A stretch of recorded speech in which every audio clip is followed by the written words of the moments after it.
Assalamualaikum warahmatullahi wabarakatuh. Kita berjumpa lagi di kami UI Channel. Dan sekarang saya Bani Ramadan, host, ditemani oleh Bang Aksan. Bang Aksan dari Liga Junior, Bang ya? Siap. Dari Liga Junior. Dulu ikut sibuk lah. Ikut sibuk Junior.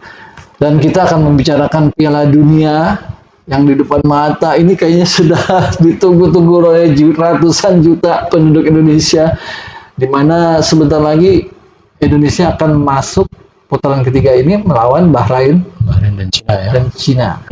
Peluangnya besar ya. Di sini besar sekali kalau kita menang lawan Bahrain dan Cina, sementara Jepang menang lawan Arab dan Australia. Iya. Kita masuk nomor 2 nih, Bang. Iya. Peringkat 2. Jadi kan menang lawan Bahrain dan Cina boleh dibilang sangat menentukan. Iya. Ya, dan peluang kita untuk menang cukup besar. Gitu. Oke. Cuma yang perlu kita perhatikan adalah prosesnya. Ya, betul. Nah, jadi kalau orang menganggap bahwa sampai tahap sekarang ini adalah serba kebetulan, sebetulnya nggak kebetulan juga. Prosesnya itu panjang gitu ya. Kan gitu. Kalau menurut saya pangkalnya adalah di di Piala Dunia Junior. Piala Dunia Junior. 17, 20, U17, U20 dan 17 di 2017. 2017 yang dulu. Yang dulu. Oke. Jadi kalau nggak mungkin kita punya tim senior yang bagus kalau kita tidak punya junior yang kuat dan sistematis. Betul. Ya kan? Jadi iya kan? Jadi pembinaan Liga Junior itu harus berjalan. Ya, gitu, harus berjalan. Baru dia masuk ke senior. Oke? Gitu. Nah, Piala Dunia U17 sebetulnya sudah kita usulkan di 2017. 2017, oke, Mas. 2017. Belum Sintayong dong waktu itu. Belum. Dan bukan PSSI yang sekarang. Bukan Erick Thohir. Bukan juga. Bukan juga Iwan Bule. Gitu. Sebelumnya itu siapa? Matalata. Ya, oke. Nyala. Oke. Nah, Piala Dunia U17 ini memang sebetulnya FIFA lebih favorit kita yang menjadi tuan rumah. Gitu. Waktu itu. Cuma last minute ya kita ada masalah juga waktu itu ada pergantian pemerintahan. Jadi kan kita lagi jadi kampanye Piala Dunia U17 ini 2017 agak kendor. Terlupakan atau terlewat? Agak kendor lah. Agak kendor. Jadi at the end Piala Dunia 2017 itu jatuh ke India. Jadi boleh dibilang India. Padahal sebetulnya pembinaan usia muda kalau menurut saya sangat antusias dengan Piala Dunia 2017 itu. Oke, masuk ke era Jokowi. Piala Dunia Junior muncul lagi, which is Piala Dunia U20. Nah, ketua PSSI waktu itu Iwan. Nah, Piala Dunia U20 jelas sebagai tuan rumah kita tidak mau asal tampil. Betul. Nggak mau. Oke. Nah, PSSI melihat peluang waktu itu STY sedang baru saja dipecat dari Korea. Pelatih Korsel. Padahal karena tersisi di Piala Dunia ya. Nah, padahal Korsel itu STY adalah pelatih yang luar biasa. Dia mengalahkan Jerman 2-0. Mengalahkan Argentina U21. Ya, Jadi bukan pelatih kaleng-kaleng. Cuma memang ekspektasi Korsel sangat tinggi terhadap Sintayong. Gitu. Dia pun kalau nggak salah dia pelatih sementara. Jadi setahun sebelum Piala Dunia 2018 baru dia STY masuk. Gitu. Jadi menurut masyarakat Korsel hasil yang dibawa oleh STY kurang memuaskan. Padahal dia mengalahkan Jerman. 2-0 ya? 2-1? 2-0. Ya, memang sih kemenangan last minute. Iya. Ini kan Son, dua-duanya Son kalau nggak salah dua-duanya Son. Ya, namanya naik di situ dia. Jadi boleh dibilang Korea termasuk bertahan lawan Jerman. Apa maksudnya defense? Defense ya. Defense yang nyerang Ya gol kedua itu kan kipernya Jadi gol pertama itu menit ke 90-an. ya, gol pertama ya. Gol kedua injury time. Injury time, kiper maju. Kiper maju. Iya, dapat 2-0 ya kan. Nah, Shin Tae-yong pulang ke Korea, ya mungkin harapan dia akan disambut fans. Ya. Yang ada mengalahkan Jerman berjuara dunia kan sebelumnya. Betul. Yang ada dia ditipuk telur kan sama fans Korsel dan lempar bantal. Nah, penghinaan kalau di Korsel sudah penghinaan dan dipecat. Kalau di sini mungkin dikejar-kejar orang itu dipukul. Iya kan. Nah, nggak selang berapa lama Indonesia membutuhkan pelatih sekelas STY, ya kan. Nah, dan belum kepikir STY kali ya waktu itu ya. Saya rasa mungkin STY yang langsung kepikiran nomor 1 karena mungkin saat itu pelatih kelas dunia yang available ya STY. Gitu. Jadi STY begitu dapat penawaran dari PSSI sempat bimbang. Kenapa? Karena PSSI Indonesia saat itu sangat terpuruk. 180 ranking FIFA. 170 apa 180 ya waktu itu? Iya, 170-an ya. Jadi sangat terpuruk. STY itu sampai dia berangkat ke Inggris, ketemu Son. Curhat ke Son. Konsultasinya di situ ya. Dia curhat ke Son. Jadi kalau kata Son, Anda kan butuh kerjaan. Gitu kan. Ya, Anda harus terima. Nah, dari situlah STY mulailah cari apa nih. Nah, dia ingat tahun 96 dia pernah melawan Indonesia dan Indonesia bagus. Waktu itu Bima Sakti ya? Bima Sakti dan kawan-kawan bagus. Nah, jadi kalah kalau nggak salah 4-2 ya. 4-2. Jadi boleh dibilang cukup imbang. Jadi kalau menurut STY, Indonesia ini sangat potensi. Tapi di 45 menit pertama. Kalau salah itu dia dulu kasih komentar seperti itu. Iya. Jadi dia lihat ini ada peluang. Jadi diambil kan pelatih timnas. Mulailah dia melatih. Jadi kalau saya perhatikan itu awal-awal STY tidak pilih-pilih pemain. Ya. Dan semua pemain Simon McNamee itu dipakai semua. Semua dipakai semua. Tapi kalah juga. Tapi ya memang kacau ya kan. Mulai satu-satu dia ganti. Ezra pun dipakai, semua dipakai. Siapa? Si Irfan Bahdim pun dipakai. Semua dipakai, ya kan. Tapi semua dicoba, hasilnya 11-12. Ya. Nggak ada yang bagus, ya kan? Ya. Akhirnya STY lebih banyak pakai pemain muda. Dipangkas. Potong generasi. Evan Dimas. Mulailah itu yang siapa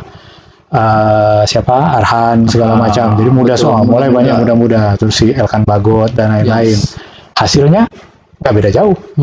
Jadi sejak itu dia banyak memakai pemain muda. Jadi sebetulnya STY sangat memperhatikan pembinaan usia muda. Sangat tertarik dengan usia muda dia. Karena dia melihat itulah potensi Indonesia. Betul. Karena kalau dia kembangkan dari senior nggak ada harapan. Dan pemain senior kita waktu itu kan seperti bintang.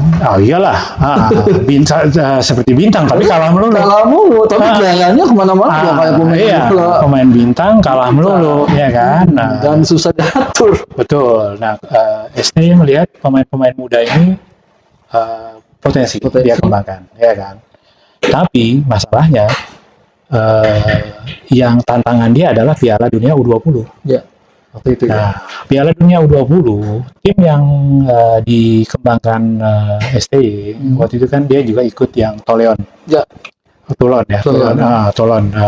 Itu dia melihat ada kelemahan-kelemahan lah di tim itu dan dia harus sempurnakan itu. Ya kan, kalau nggak salah sampai Piala Asia pun dia belum pakai naturalisasi yang dari Belanda. Ya, betul. Baru yang ini keturunan seperti si Hugo Samir. Ya. Hugo Samir Ronaldo Kuate. Jadi boleh dibilang naturalisasi belum ada isu lah. Ya, belum ada isu di dalam lah. Belum ada isu naturalisasi, ya kan. Nah, Indo lah kita nyebutnya. Indo ya. Nah, waktu di Toulon itu kita kan sempat dibantai Prancis 6-0. 6-0 dan STY sudah menyadari itu nggak kuat. harus ada tambahan. Kalau nggak salah dulu sudah dipanggil dari Jerman ya? Ada ya? Ada berapa orang ya? Ada adik dua. kakak itu ya? Udah. Jadi ada beberapa yang udah dicoba, gitu. Kalau nggak salah waktu itu lawan satu lagi negara Eropa Timur juga, kita kalah 1-0 kalau nggak salah. Yang si Hubner main sampai dia banting gitu kan. Tapi masih kalah juga. Tapi sama Prancis tetap kalah 6, ya kan. Jadi STY menyadari tim U20 pun harus ditambah tenaga, ya kan, dari nah saat itu memang sudah mulai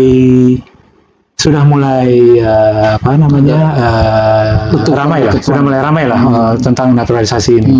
Yusra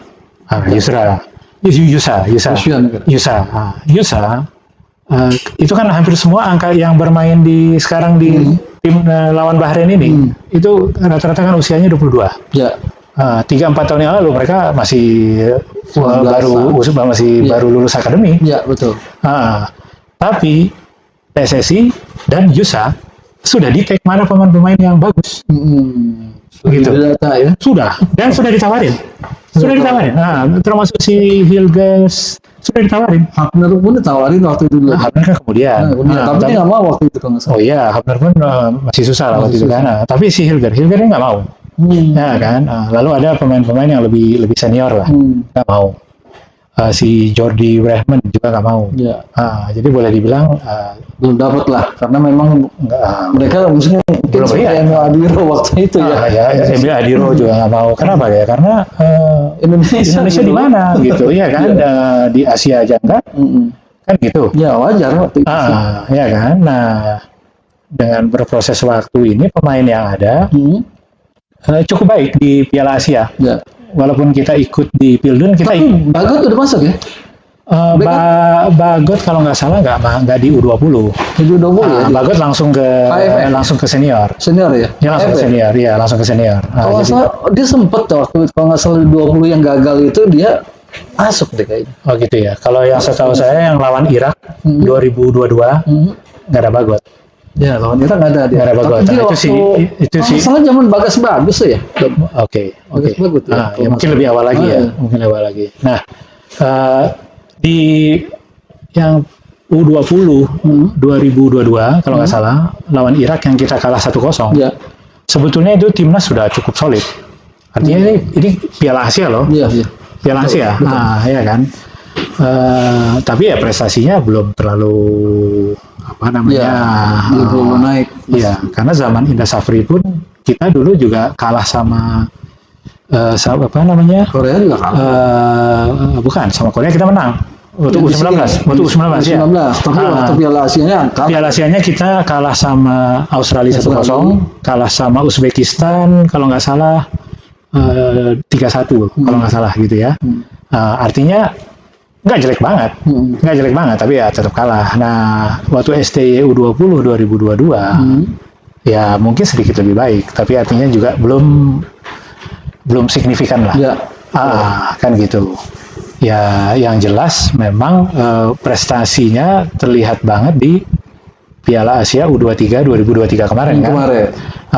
Nah, itu tidak terlepas dari 3 pemain junior ini. Hubner, si Ivar, sama si Struijk yang sudah dimainkan di senior sejak lawan Argentina. Jadi dan sebelumnya kan di Piala Asia yang kita lolos lawan Kuwait itu kan udah ada Jordi Amat kan? Ada. Si Bagot, ada Bagot. Ada Bagot. Jadi masih ada sama si Klok. Masih ada si Klok. Jadi waktu di penyisian Piala Asia yang 3 junior ini belum ada nih. Si Ivar belum ada. Nah, kalau saya lihat kepercayaan STY terhadap 3 junior ini di Piala Asia Junior. Round 2 Piala Dunia. Waktu lawan Irak. Jadi waktu lawan Irak yang diturunkan itu kan boleh dibilang senior semua dan lokal semua, boleh dibilang ya. Hasilnya nggak bagus, gitu. Jadi tengahnya kan si Klok, si siapa namanya? Kambuaya. Kambuaya, sama siapa ini yang Persib? Siapa? Dimas. Bukan yang tengahnya back yang si back. Ya. Nah, yang jelas kita lawan Irak kita dibantai 5-1.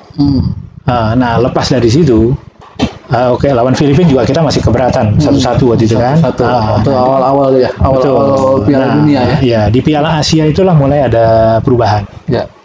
Lapangan tengah diisi oleh 3 itu, Hafner, Piala Ivar. Asia 23 kan kebetulan. Oh iya, Piala Asia Senior. Senior ya. 2023. Oh, iya. Ini yang dimainkan sudah junior semua. Ya, junior semua dimainkan di senior. Jadi di Piala Asia 2023 boleh dibilang STY menurunkan tim junior. Ya. Tim junior. Betul. Dan hasilnya tidak terlalu mengecewakan. Gitu. Itu sudah dicoba waktu di AFF kan. Oh iya. Dia udah turunin pemain-pemain muda, kita dapat perak. Betul. Nah, di Piala Asia dia lakukan hal yang sama. Jadi dia turunkan pemain junior untuk Piala Asia Senior 2023 dan hasilnya lumayan ya. Walaupun kalah juga ya kan. Gitu. Nah, kalau menurut saya jadi momentum-momentum inilah yang membawa kita ke level yang sekarang. Ya kan? Berarti semua itu ada proses. Ada proses. Jadi kalau kita bilang naturalisasi cuma asal comot, kualitasnya asal-asalan atau cuma level sekian di Eropa, nggak juga. Iya, di mata KNVB pemain-pemain yang kita naturalisasi mereka anggap pemain akademi. Iya. Pemain akademi gitu. Jadi karena contoh misalnya Hilgers. Hilgers kita sudah incar zaman dia di akademi. Iya. Gitu. Ya kan? Jadi bukannya dia ujuk-ujuk dia lalu mau. Iya. Dibujuknya udah lama, tapi baru dia lihat sekarang mau.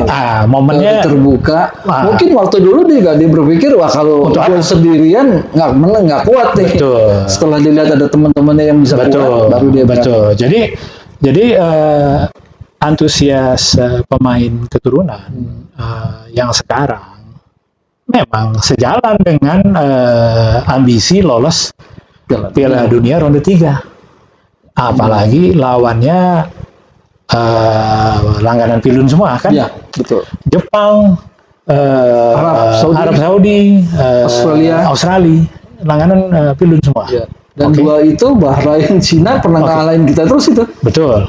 Jadi di ronde ketiga aja kita udah seperti di Pildun. Ya kan? Sudah lama ya.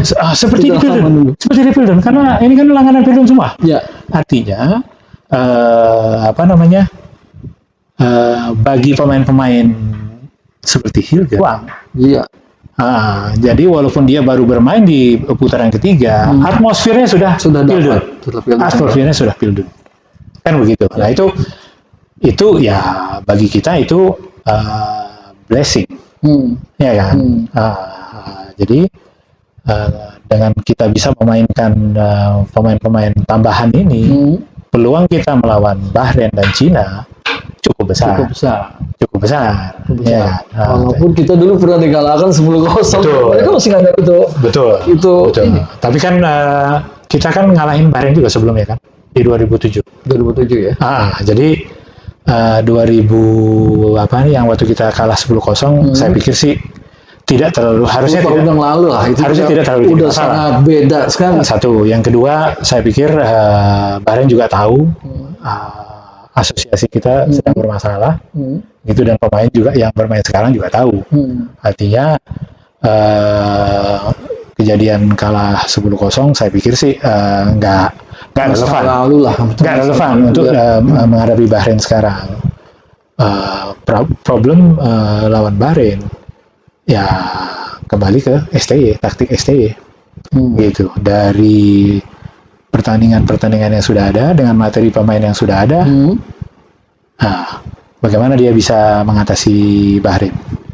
Tapi pemain yang 10 tahun yang lalu ada masih yang lain nggak di Bahrain?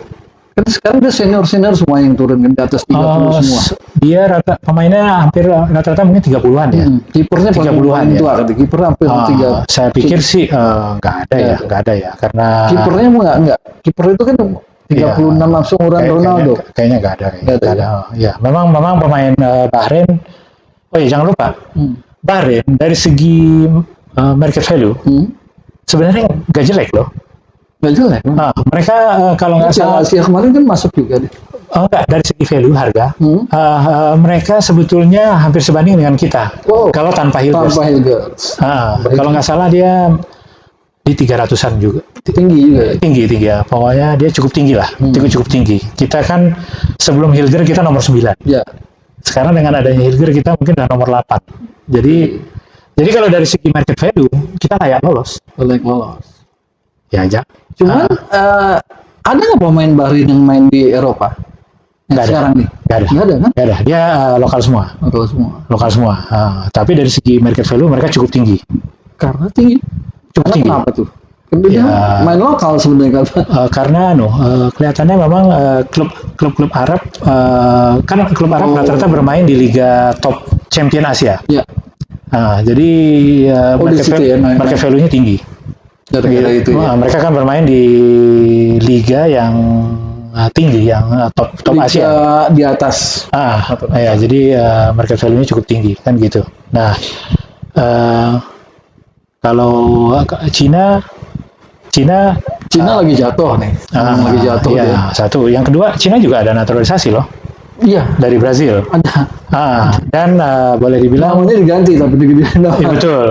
Jadi Fernandinho jadi Faunindo. Iya, jadi nama berubah. Ya kan. Jadi tapi rata-rata mereka mirip dengan kita dulu. Zaman kita waktu dulu. Kita kan dulu kalau mau naturalisasi pemain Brazil misalnya atau pemain Uruguay seperti Gonzales kan dia harus tinggal 5 tahun. 5 tahun. Akibatnya saat kita naturalisasi udah tua. Iya, udah tua. Gonzales sebetulnya bagus. Main di Indonesia umur 20 loh. Main di Indonesia, tapi jadi warga negara Indonesia umur 30-an. Jadi dia telat lah karena zaman dia bermain belum ada naturalisasi. Belum ada. Jadi belum setelah itu belum ya kan. Belum kepikir. Jadi kelebihan dari naturalisasi yang sekarang yang era STY inilah gitu. Pemainnya karena dia keturunan eligible menurut aturan FIFA tidak perlu menunggu 5 tahun. Betul. Artinya apa? Hilgers masih 22 tahun. Hilgers masih panjang. Dan itulah salah satu alasan kenapa dia pilih Indonesia. Karena kalau dia pilih Belanda, kalaupun dia mampu nembus ke Belanda, kemungkinan dia tembus di 2026 sangat kecil. Kemungkinan cadangan. Cadangan. Kalaupun masuk dia cadangan. Karena di lawan dia kan ada. Betul. Ada 3 atau 4. Ada Van Dijk kan. Belum sih. Jadi berat-berat lah. Ada yang seumuran dia, itu pun cadangan. Jadi kemungkinan sekelas Hilgers kalau masuk di timnas Belanda akan jadi cadangan. Iya.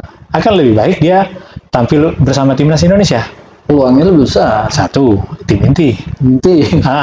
Ya kan. Yang kedua sudah langsung bermain. Ya. Besok sudah lawan Bahrain. Dan atmosfer Piala Dunia sudah di depan mata. Sudah dapat. Jadi apalagi dia lihat fans penonton Indonesia kan luar biasa sekali. Betul. Jadi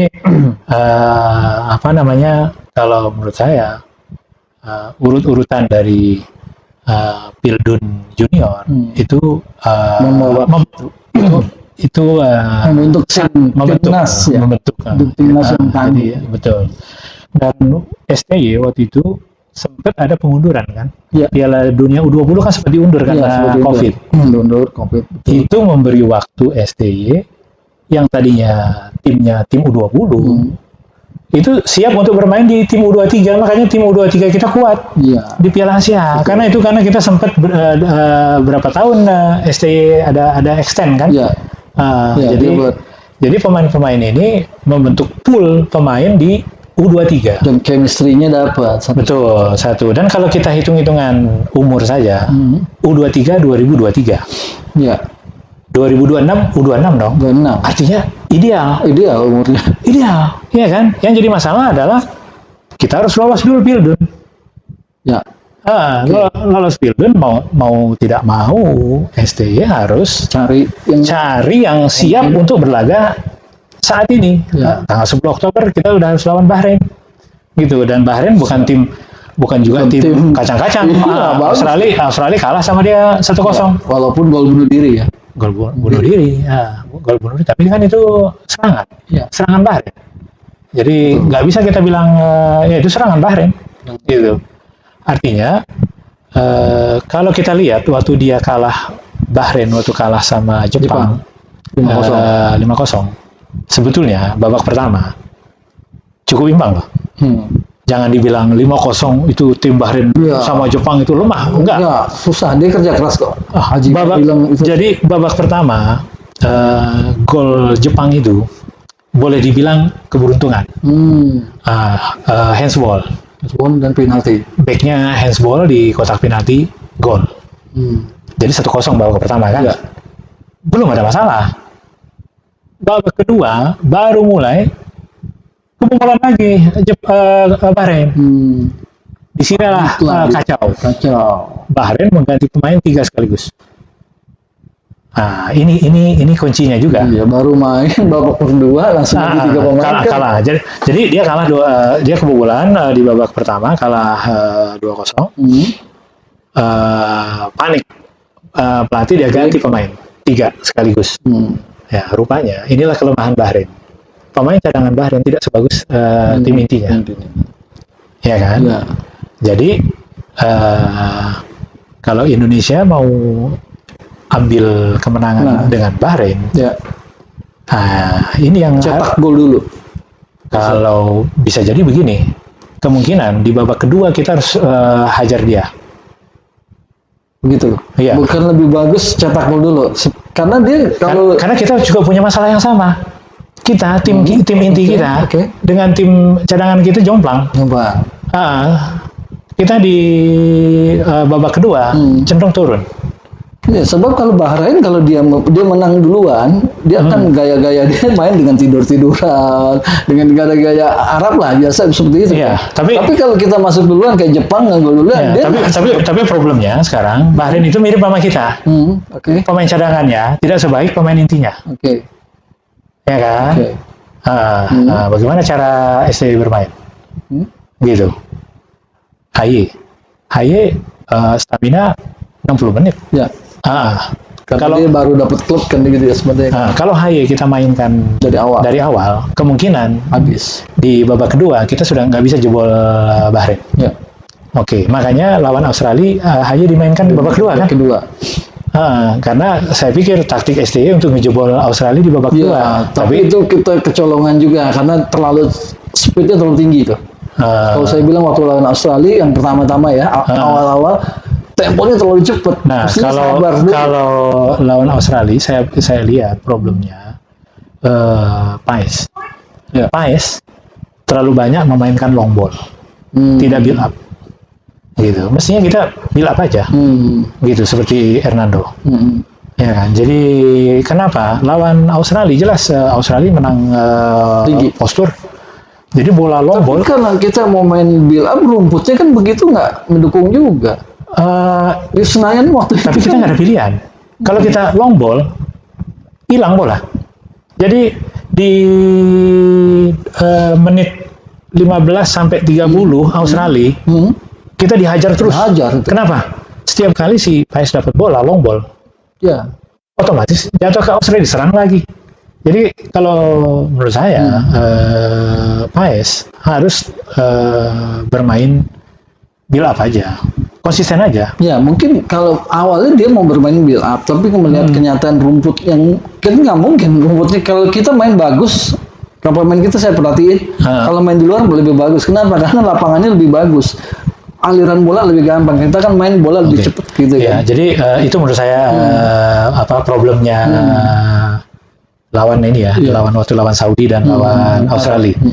Jadi terutama lawan Australia itu terlalu banyak long ball. Dan itu kita hilang bola, serang lagi. Ya kan?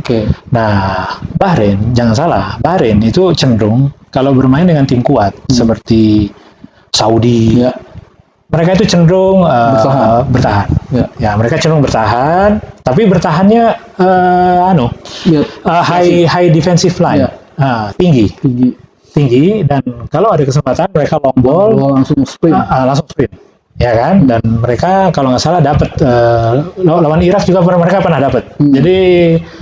Jadi jangan salah, Bahrain bisa curi gol. Bisa juga. Bisa curi gol. Bisa Nah, ini problemnya. Gimana STY mengatasi pola main Bahrain? Bahrain nggak akan main pola yang lain. Udah pasti itu. Pasti itu.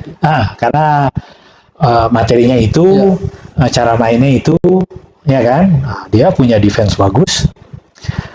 Dia menyerang dengan long ball, counter attack, ya kan? Gimana? STY bisa atasin itu nggak? Lihat dengan tambahan pemain yang sekarang kayaknya kuat sih, karena di belakang itu akan menara kembar itu kan tinggi semua tuh. Hilgers tinggi kan?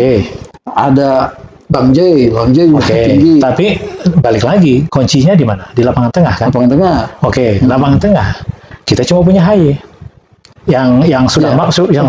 Sudah matang. Tapi Haye punya stamina yang Haye punya stamina. Yang mungkin 60 menit lah. Mungkin nggak Jordi Amat main di tengah. Nah, itu yang orang sedang tebak-tebak ya. Kenapa? Jordi Amat ini selalu blunder kalau di belakang ketika dia main center kan. Raja blunder ya kan? Dia blunder. Kalah lawan Irak itu hampir semua 3 itu Jordi Amat. Blunder, ya kan? Jadi Jordi Amat ini udah nggak bisa di Pildun. Tapi kalau dia posisi Nah sekarang kenapa STY panggil dia? Ya kan? Saya curiga STY akan mainkan Jordi Amat sebagai pemain tengah. Seperti gitu kayak cadangan Haye. Karena Jordi Amat juga punya visi, passing dan visi segala macam bagus. Ya kan? Artinya kalau sekedar cadangan Haye no problem. Ya kan? Malah atau duluan ntar diganti Haye gitu ya. Malah mungkin itu nilai plus. Tapi jangan Jordi Amat jadi back. Jangan. Kacau. Karena di back juga udah penuh banget itu. Jadi menarik ya. Artinya nih Jordi Amat kan masuk di list ya. Ya, masuk list. Artinya kalau Jordi Amat dimainkan sebagai back, kacau kita. Jangan. Ya kan. Tapi kalau STY memainkan dia di tengah sebagai cadangannya Haye, kemungkinan positif. Ya kan? Atau dia duluan ganti baru di nggak ada masalah. Tapi poin saya dia bukan center, bukan di back ya. Bukan di back kan gitu. Yang lain Hoki Caraka. Hoki Caraka itu kan dulu ex back oleh Dennis Wise di Garuda Select diubah jadi striker. Nah, sejak ada Yom Ki-hun dia mateng, cakep ya. Golnya itu gol yang dilatih sama Yom Ki-hun. Betul. Jadi mungkin ya kalau STY berani, dia bisa mainkan Caraka dulu. Baru si strike belakangan. Caraka atau, ini menarik, Caraka atau Malik Rizaldi. Karena permainan Malik Rizaldi itu sama persis dengan strike. Dengan strike. Iya, sama. Gitu ya. Bahkan dia udah matang, dia bisa bikin gol terus kan. Secara kalau di liga dia matang, tapi kalau internasional dia kan mentah. Belum tahu juga ya, tapi karena mungkin cara main dia sama strike itu sama.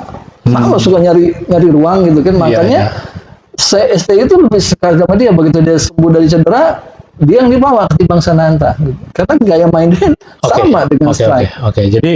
Jadi ada kemungkinan malah si Malik kemungkinan. Apalagi si strike kan baru cedera kan sekarang. Satu, yang kedua, habis cedera. Nah apalagi strike ini juga stamina nggak bisa full juga kan? Iya, betul. Ya kan, ya. Jadi menarik sih sebenarnya. Komposisi yang sekarang ada ini kan bisa diutak-atik tuh. Betul. Belum kita bicara Eliano. Eliano itu, waduh itu. Iya, betul. Saya malah berpikiran Eliano itu posisi Marcel di tengah, bukan sayap.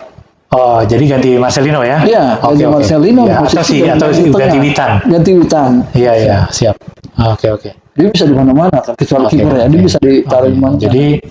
Jadi kemungkinan lawan Bahrain ini sangat sangat seru ya. Sangat seru, Pak. Ah.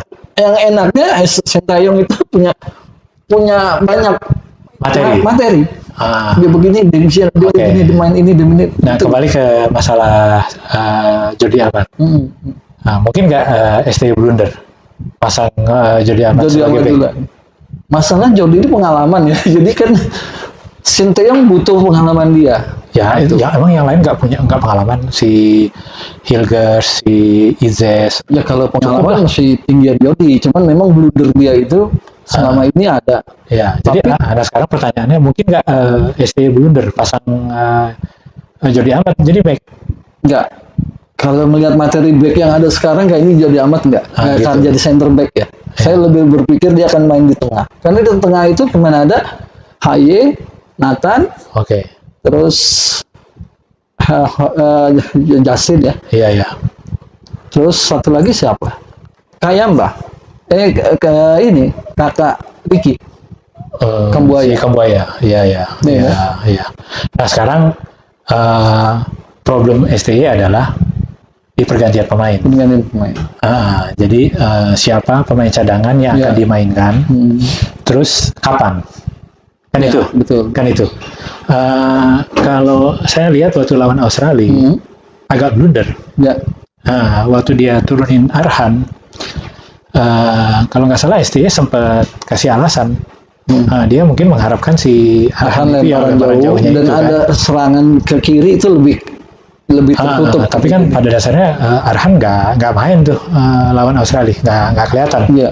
Artinya pemain cadangan yang kalau bisa yang lain sebetulnya yang diturunkan. Oke. Nah, jadi pemilihan pemain yang diturunkan sebagai cadangan sebenarnya di situ kuncinya. Iya, kalau saya suka melihat STY kalau untuk mengganti cepat kadang-kadang suka agak ini ya. Iya, memang dia kalau mengganti, contoh begini ya, waktu dia kalah di 5-1 lawan Irak. Dia ganti, tapi setelah pertandingan lawan Filipina baru dia berani ganti. Jadi dia agak lambat ganti mengkoreksi yang salah. Mengkoreksi dan ganti yang ini Agak lambat. jadi itu memang jarang sih pelatih yang jago begitu ya. Mourinho lah yang bisa ngebaca dia ganti ini bener gitu. Susah. Indra Safri itu orang bilang ini dia punya naluri bagus dan itu sebenarnya itu karena mungkin dia lihat ini jelek nih harus ganti gitu. Jadi mungkin harus berdua kali baru. Saya berdua ya, bisik-bisikan ya. Bisik-bisikan gitu. Ini aja yang diganti kan gitu. Karena tapi Nova kan bagus. Nova Arianto. Tapi U17 kemarin di Inggris babak belur itu. Iya ya. Hancur lebur. Tapi dia nyoba pemain sih memang. Waktu itu kan masih iya, jadi U17 ini agak ini juga nih. Agak kemarin hasilnya kurang bagus kan yang Eropa kemarin. Gitu. Yang Kerobon bukan yang tim Indra Safri. Enggak, ini sekarang Nova. Nova ya. Iya, Nova. Jadi hasilnya nggak begitu bagus. Lawan Skotlandia kalah 6-1 kalau nggak salah. Jadi ya masih banyak lah. Masih banyak belajar lagi. Masih banyak perbaikan. Gitu. Iya. Nah, sekarang itu lawan Bahrain. Artinya kita punya banyak puzzle yang bisa kita main. Dan banyak harapan juga. Lawan Cina bagaimana? Oke, lawan Cina sih kendalanya tuh jauh ya. Jauh dan tempatnya katanya dingin, tapi kalau dingin buat saya sih malah menguntungkan. Kita pemain Eropa semua kok, nggak masalah gitu dia.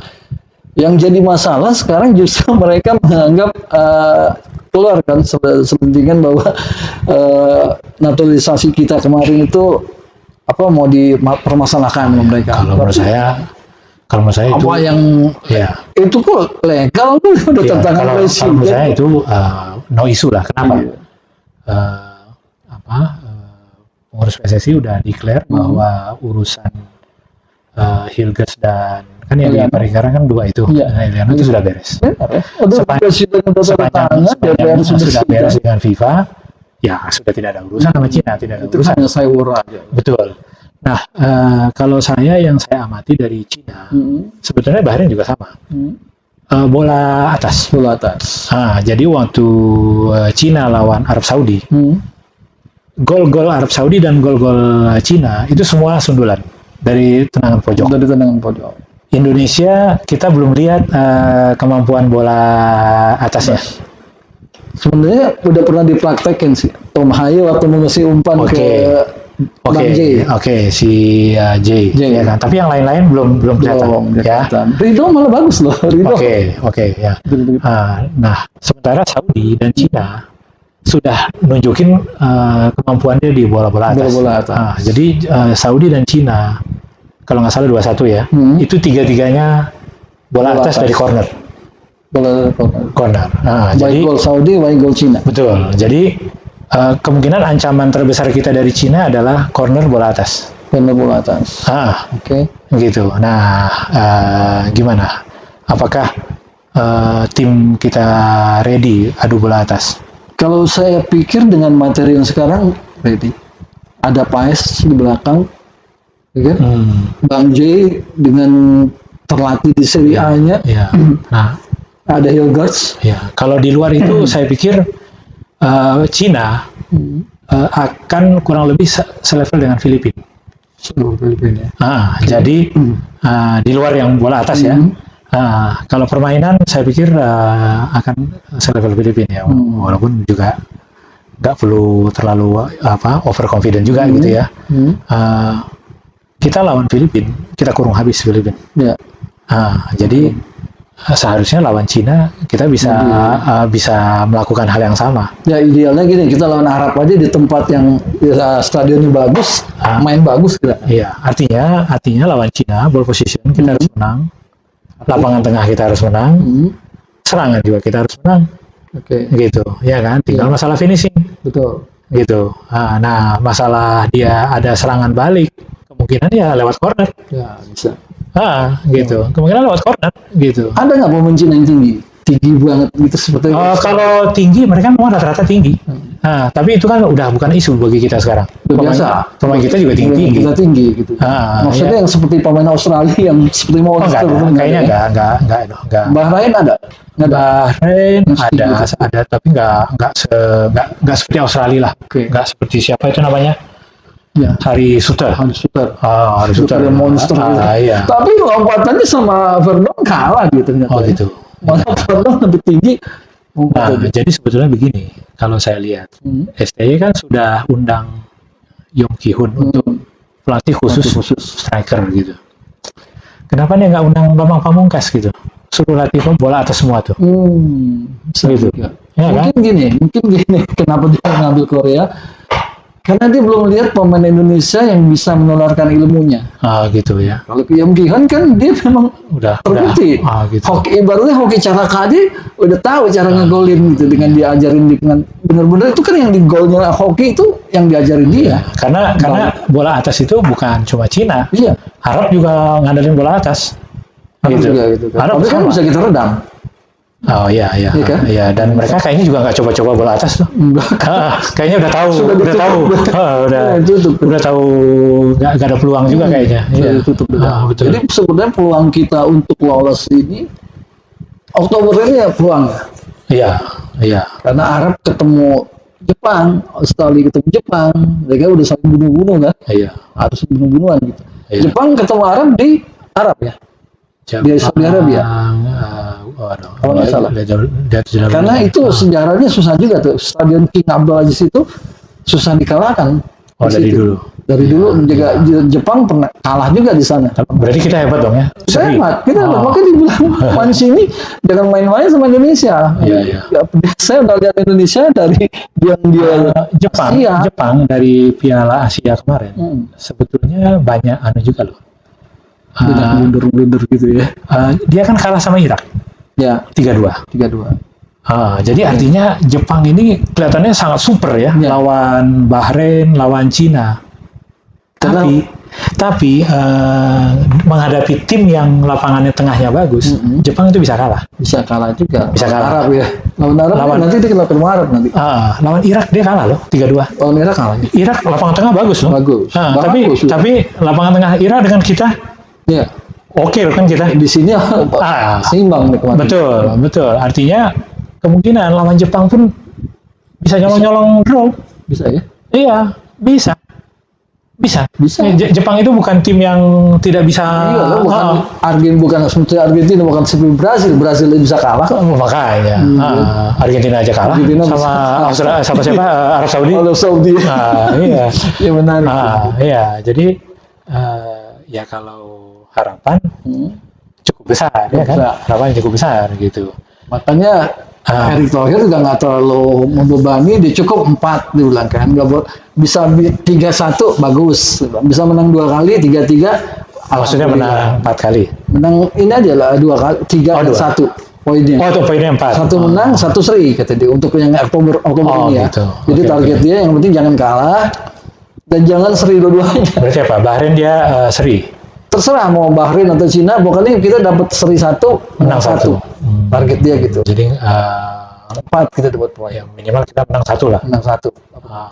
Nah, tapi kalau hitung-hitungan tadi yang seperti saya bilang, kita menang 2 kali, berarti poin kita sekarang 2 tambah 6 berarti 8. Kalau Arab dan Australia kalah lawan Jepang, berarti kita nomor 2. Karena Jepang lah kalau menang 2 kali berarti dia udah 6, 12. Iya. 12. Arab Saudi kemarin 4 poin kan, menang 1, seri 1. Iya. Ya, artinya gini, artinya prediksi akan jungkir balik. Iya. Kacau balau karena Australia sekarang tadi Arab Saudi kalau dia 4 poin kan, 4 dia lawan Jepang, taruhlah dia kalah. Menang dia kan satu lagi lawan Cina, dia lawan Australia, lawan Bahrain. Menang dong. Iya. Arab hitung-hitungnya menanglah Arab, dapat 4 tambah 3 Tapi 7. belum tentu juga Bahrain bisa nyuri loh. Nggak, kita ngitung ini aja lah, hitung kemungkinan apalagi mainnya di situ kan. 7, kalau paling poin dia 7, kita udah 8 tuh. Australia dia kemarin baru poin 1. Iya. Dia menang lawan Jepang, ini Australia berat. Ya intinya begini, kalau kita mau nyodok ke nomor 2, katakanlah tiba-tiba rezeki dapat kedua, itu karena memang ini ini tidak sesuai dengan prediksi semua. Benar. Kalau kita nomor 2, kita harus menang dua-duanya, dan Jepang menang dua-duanya. Dan itu kemungkinan itu ada. Kenapa? Ada. Karena buktinya Australia kalah sama Bahrain. Iya. Jadi ada kemungkinan kita masuk nomor 2. Katakanlah Jepang kalah. Iya. Bisa mepet semua nanti tuh. Poin. Kalau Jepang kalah itu seru tuh. Ya kan? Atau dia seri. Nah, dia seri itu juga seru juga. Poin 3-4 itu akan berubah total. Iya, karena tapi kalau kita masuk nomor 2 ini udah prediksi berantakan lagi. Walaupun soalnya Coach Justin udah nebak ke arah sana, cuman dia nggak mau ini katanya, nggak mau buru-buru ngomong ini yang dibilang. Iya. Banyak yang orang ngelihat, iya kalau kita menang 2 kali, Jepang menang 2 kali, jadi nomor 2 nih. Iya. Jadi kita ada kemungkinan kita tiba-tiba di nomor 2 kalau tim-tim favorit seperti Saudi, Australia babak belur. Jepang. Iyalah, ya kan? Gitu. Karena kalau lawan Jepang kalah, dia kan menang pun poinnya nggak bisa nyusul. Iya. Kalau kita menang dalam 2 ini, maksudnya poinnya Jepang Indonesia ini, kalau kita butuh menang. Kalau bagi kita kan sebetulnya musuh kita sebenarnya dari awal itu Bahrain dan Cina. Iya. Dari awal. Karena kita minimal kan targetnya 3-4. Memang Sinteyong pun masih nggak mau macam-macam, kisahnya pokoknya di 3-4. Gitu. Jadi pertandingan Oktober memang sangat menentukan. Karena sesuai dengan target kita harus di atas Bahrain dan Cina. Iya. Ya kalau di atas Bahrain dan Cina ya ngalahin lah. Kita kalahin. Apalagi gitu. Dengan 2 tambahan pemain. Ini ya. Iya. Luar biasa. Jadi memang nggak ada opsi. Nggak ada opsi. Nggak ada opsi gitu. Lain hal. Kalau kecelakaan, pusing. oke, betul. Ah. Makanya Martin pas kemarin begitu cedera kan semua datengin aja tuh kangen pijit dari Indonesia. Malah semacam kayak gitu. Dari Cimande ya. Gimana? Iya betul. Ya sebentar itu. Sebentar. Pemain saya di Liga Pertamina, Chandra itu U16. Dia hajar, ini tulangnya keluar sini nih. Tulang keluar, panitianya udah bawa ke rumah sakit Pertamina Pak katanya. Waduh, pengurus lagi nih yang ketemuan kan. Untung bapaknya bilang bawa ke tukang urut aja Pak, langganan katanya. Oh, langganan. Langganannya dia dibawa ke tukang urut 2 minggu Pak, udah main lagi Pak. Iya, wih luar biasa bener. Tapi jangan salah, saya pernah di Liga Junior ketemu Arjuna, bekas kiper timnas. Itu kan dia problem setelah Dipijit. salah urut. Oh, Jadi sejak itu PSSI melarang pijit itu. gitu. Sebetulnya kan ya pijitnya yang certified juga lah. Jangan sembarangan Jangan juga. sembarangan juga ya kan. Ya kalau sembarangan ya kacau lah. Kacau. Losa 2 kali patah kakinya. Justru itu. Malah tenang-tenang. Justru itu. Jadi artinya apa namanya?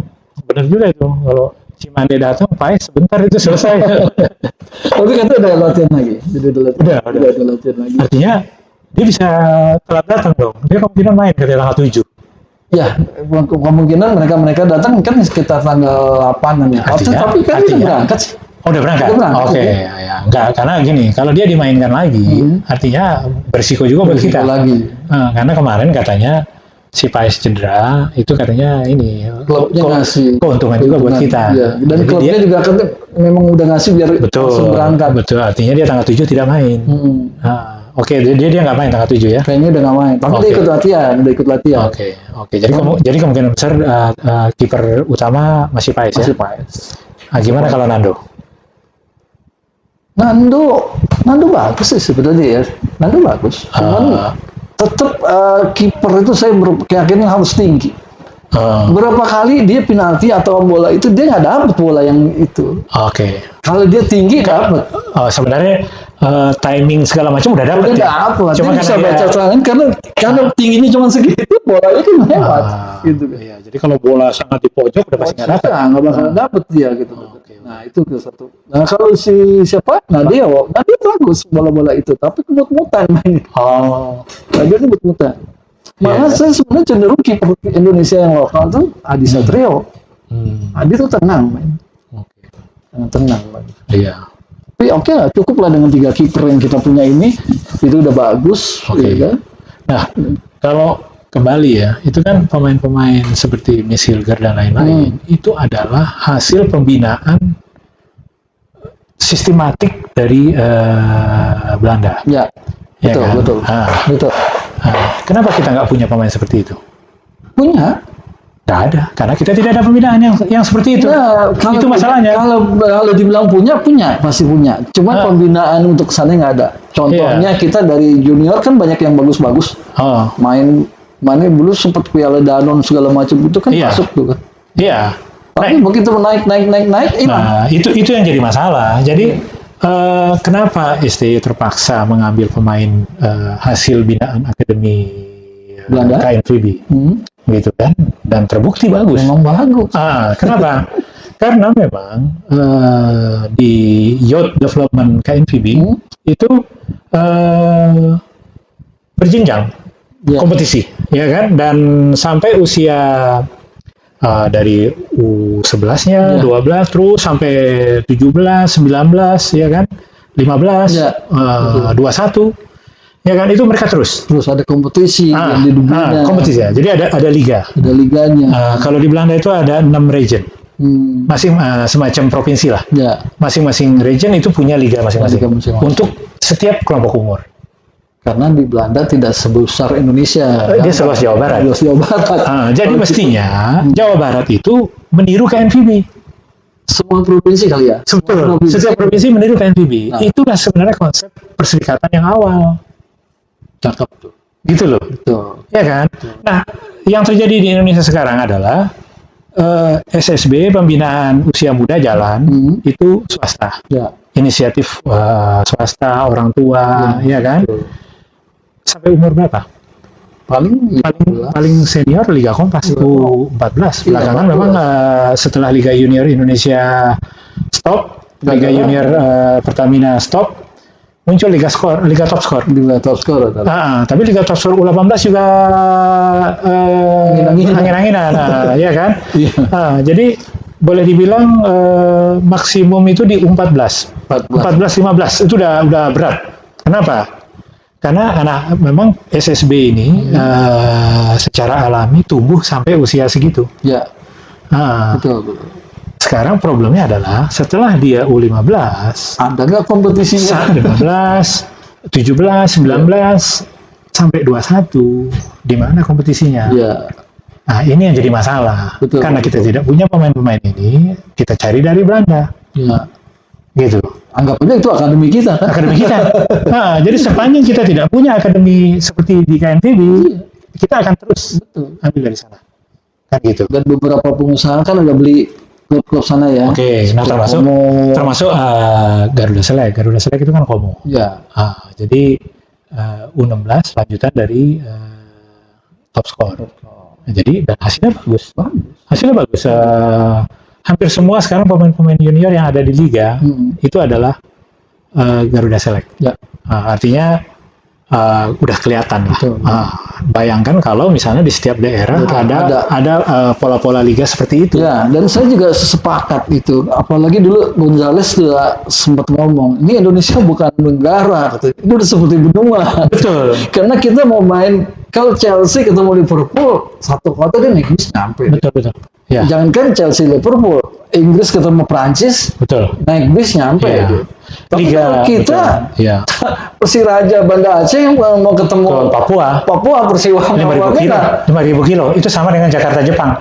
Itu udah nyampe ke Papua pun dia harus naik pesawat baling-baling transit lagi. Itu kan dan jaraknya itu sama dengan Jakarta Jepang. Jadi Liga Indonesia itu mirip dengan piala antar benua. Nah, betul. Piala antar benua. Kenapa nggak dia buat itu pertandingan provinsi kan? Nah, itu. Jadi untuk junior ya. Jadi misalnya, lah, yang senior udah susah. Kita bikin yang provinsi, di provinsi bertanding. Jawa Barat, ini Jawa Barat sendiri. Kerancuannya di waktu perserikatan diubah menjadi Galatama. Panjang itu. Jadi waktu perserikatan itu bukan klub. Ya. Perserikatan itu adalah asosiasi. Gitu loh. Okay. Makanya namanya perserikatan. Gitu. Jadi Persija itu bukan klub, tapi kumpulan klub-klub. Dan saya dulu jadi anak gawang MBFA. Betul. Larinya kayak Persija. Betul. Jadi Persija itu adalah timnasnya Jakarta. Iya. Kan gitu. Persib timnasnya Jawa Barat. Betul. Gitu kan. Mestinya gitu kan. Tapi karena waktu itu Galatama, karena namanya juga nggak ada nama daerah kan. Warna Agung, Pardedetek, nggak ada. Penontonnya nggak ada. Nggak ada. Nah, karena PSSI pengen Galatama ini rame, diubahlah si perserikatan menjadi tim klub. Bubar semua yang konsep perserikatan. Itu yang jadi masalah. Betul. Mestinya perserikatan tetap ada. Minimal untuk junior. Betul. Ya, kalau kita nggak boleh main ke profesional, minimal junior itu ada. Kalau nggak mau sampai U21 ya sampai U19 lah. 19 lah. Atau 16 gitu. Betul. 17-nya biar dia masukin. Betul. Nah, jadi begitu perserikatan ini berubah menjadi klub, konsep perserikatan ini hilang. Amnesia. Padahal amnesia. Makanya kalau orang bilang, oh iya, tapi kan kita tahun 98, jadi nggak lama setelah perserikatan hilang, kan tahun 98 kita ranking FIFA kita cukup tinggi. Ya jangan bicara itu, karena apa? Setelah 98 kita hancur, jatuh. Apalagi begitu artinya waktu perubahan dari perserikatan menjadi klub, memang itu ada efek kemajuan temporary, tapi untuk jangka panjang habis gitu. Nah, kesadaran bahwa perserikatan itu adalah asosiasi itu yang nggak ada. Ya, betul. Akibatnya apa? Tidak ada pembinaan. Ya, tidak ada pembinaan. Menarik. Gitu. Jadi kalau sepanjang ini tidak dilakukan ya kita tetap akan ambil pemain dari Akademi Belanda. Akademi Belanda untuk ke Piala Dunia. Piala Dunia. Nah, kalau untuk AFF cukup lah. Untuk AFF cukup lah ya. Pemain Betul. Tapi kalau untuk Piala Dunia, Asia juga nggak bisa. Ya betul. Asia nggak bisa. Jangan. Susah. Iya. Terbukti kemarin Piala Asia kemarin kita kalah lawan Australia 4-0 dengan pemain yang Piala Asia kan. Iya, iya. Dengan pemain perubahan yang tambah seri. Iya. Iya. Kan dari situ aja kita udah bisa lihat Betul. kualitasnya betul. ya. Iya, jadi kalau orang bilang, itu kan pemain naturalisasi juga kelas sekian tidak. Oh, siapa bilang? Kelas sekian di sana juga latihannya Iya. lebih gila dari Iya, artinya ini pemain-pemain yang sudah lulus akademi. lulus akademi Di kita tidak ada akademi. dan incaran pelatih juga Betul. di sana. Jadi gini, beberapa tahun belakangan PSSI sebetulnya sudah ada koreksi. Mereka sudah ada akademi. Problemnya, katakanlah misalnya Bali United ada akademi, ada. Persija ada akademi. Gimana mereka bertanding? Iya. Nggak efisien. Ya kan, anak umur istilahnya anak U18 harus bertanding ke Bali kan? Iya. Untuk apa? Buang-buang duit. Gitu. Makanya tadi provinsi jalan. Harusnya akademi, liga akademi itu provinsi. Provinsi. Junior oke lah, ngambil bukan nasional apa-apa. ya. Ini Nanti juara-juaranya bikin seperti Piala Dunia. Ini pengalaman ya. Jadi nggak usah saya sebut lah. Jadi ada salah satu SSB ya dia masuk ke Liga 2 waktu itu. Oke. Dulu masih belum seperti sekarang, masih ada Liga Nusantara. Oke. Jadi dia dia lolos Liga 2, tapi bertanding lawan Jambi, sekali tanding berapa? 600 juta men. Oh. Transport dan lain-lain, ya kan? Artinya apa? Klub kelas bawah harus bertanding dengan biaya yang sangat tinggi. Pemasukan dari mana? Nggak ada pemasukan. Nggak ada pemasukan. Akibatnya apa? Liga 2 waktu itu mereka pool di bea cukai. Jadi pertandingan misalnya satu grup itu 5. Berarti kan 4 kali main. Ya. Kalau full kompetisi berarti 8 kan? 4 ini mereka kumpulin di bea cukai, tanding setiap hari. Tanding tiap hari, ya kan? Ya. Gitu. Untuk apa? Kan nggak ada gunanya. Gitu. Ya kan? Gitu loh. Nah, itu yang terjadi. Gitu. Dan terkait juga ke penggajian. Anak-anak pemain Liga 2 waktu itu, karena dia cuma main 4 kali, boleh dibilang dia cuma gajian 1 bulan, 2 bulan dalam setahun. Habis itu enggak ada. Dan karena itu saya punya pelatih dulu, dia bekas pemain timnas.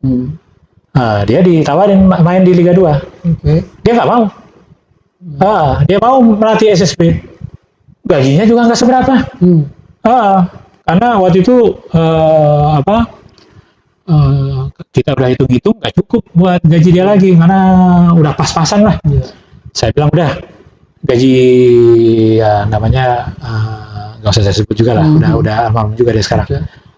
Saya bilang gajinya biar saya yang bayar. Gajinya nggak seberapa, tapi dia pilih jadi pelatih SSB loh daripada jadi pemain Liga 2. Karena SSB lebih bulanan. Karena SSB lebih menjanjikan. Dia jadi pelatih, gajinya kecil tapi ada karirnya ada. Karirnya ada, ya kan? Nah, kalau dia masih hidup ya sekarang mungkin udah masuk ke atau ke liga-liga 1 lah, kan kira-kira begitu. Menarik nih kita bicara untuk ini pembinaan, tapi kayaknya untuk ini kita harus punya session sendiri untuk berbicara ya masalah pembinaan ini. Siap. Karena berkaitan dengan waktu juga nih Bang. Terpaksa kita episode ini cukup. Nanti kita lanjut di episode berikutnya. Oke. Menarik sekali. Terima kasih pemirsa. Kami UI Channel kita akhiri pertemuan ini, obrol-obrolan soal bola. Mudah-mudahan harapan kita ya lolos sih kita. Bukan lolos naik peringkat ke peringkat 2 ya untuk yang timnas ya. Mudah-mudahan. Berapa targetnya tadi 4? Target ke-4. Ya, moga-moga menang dua-duanya kan? Menang dua-duanya. Kalau menang duanya 6, jadi posisi dia bisa 2. Betul. Kalau Jepang menang 2, kita masuk 2. Insya Allah, mudah-mudahan. Ya kita doain aja semua. Mudah-mudahan Indonesia tetap berada di atas. Di 3-4 pun juga nggak apa-apa, nggak masalah. Yang penting jalan menuju Piala Dunia itu Insya Allah mulus. Oke, kita ketemu lagi di podcast kita berikutnya. Assalamualaikum warahmatullahi wabarakatuh.